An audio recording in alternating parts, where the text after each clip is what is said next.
J'ai co-animé avec Patrick Normand dans les années 70 et j'ai eu aussi mon émission à moi qui s'appelait Country Centre-Ville pendant 3 ans que j'ai animée. Et puis là, c'est une autre expérience, puis j'adore ça. Vous aimez ça. Oui. Vous êtes aussi en tournée de spectacle. Je suis en tournée à toutes les semaines. Toutes les semaines, je fais un spectacle qui s'appelle L'Héritage Oui. et puis qui fonctionne super bien. Et puis bon, on est en nomination à la disque pour le meilleur spectacle de l'année en espérant qu'on va gagner. Mais ça fait rien juste d'avoir été sélectionné, choisi. C'est déjà un beau cadeau. Ça s'appelle l'héritage parce que vous reprenez des chansons d'autrefois. C'est-à-dire, ça s'appelle l'héritage, oui, à cause de ça. Ça s'appelle l'héritage surtout à cause des antécédents que j'ai. Mon père, les pionniers, tous ces gens-là m'ont légué quelque chose et que moi, j'ai le goût de transmettre maintenant à mes enfants, au public, à mes amis, à la musique. Donc, je veux dire, c'est comme une espèce d'héritage que tu veux véhiculer puis que tu veux retransmettre. Vous avez connu d'importants revers dans votre vie, dans votre carrière. Qu'est-ce qui fait qu'une artiste veuille toujours continuer? Vous êtes une battante, manifestement. Oui, on est battant, mais en même temps survivant. En même temps, c'est une passion. Et je dois dire que dans la dernière année, avec ce que j'ai vécu, c'est ce qui m'a tenu en vie. Oui. Dans votre métier, René Martel, en terminant, qu'est-ce qui vous valorise le plus?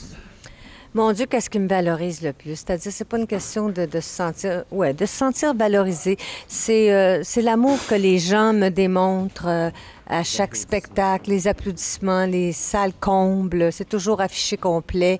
Et je dois dire que dans la dernière année, j'ai eu énormément besoin d'amour et on m'en a donné.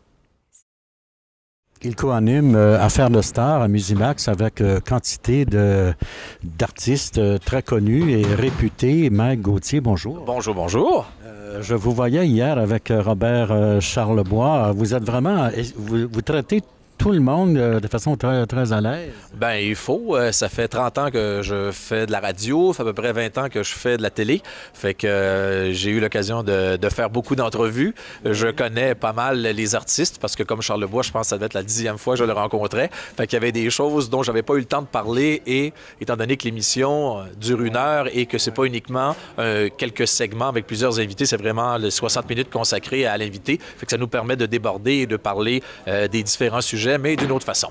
Justement, Mike, durant toutes ces années, vous avez rencontré des groupes internationaux. Oui. Pouvez-vous en parler un peu? Ah ben, il y a plusieurs personnes que j'ai rencontrées. Qu'est-ce qui vous a le plus impressionné, par exemple? Ah ben les groupes internationaux, c'est toujours drôle parce que c'est souvent l'entourage qui est compliqué et l'artiste lui-même est très gentil. Je me rappelle d'avoir été assis à peu près là avec Shakira pendant 90 minutes et tout le monde autour d'elle était très nerveux et ça allait très bien. Elle était souriante tout au long de l'émission puis m'avait taquiné. Je lui avais dit à un moment donné, il paraît que tu aimes beaucoup contrôler. Tu es comme une control freak. Puis elle est arrivée, c'était avancé. Elle avait placé mon collet de chemise parfaitement en disant, voilà, là j'aime mieux ça. Fait que c'était un clin d'œil qu'elle me faisait, Phil Collins et tout ça. Puis là, on en reçoit aussi des... Moi, ce que j'aime, c'est que avec Affaires de stars, j'ai pas eu l'occasion au fil des années de parler aussi longtemps avec les artistes et surtout de découvrir leur goûts musicaux, comme tantôt on avait Angèle Dubois qui était ici, où tu t'attends à ce que ce soit un peu pincé, classique. Et puis, il y avait des extraits de ABBA, il y avait plein de chansons pop comme ça qu'elle appréciait.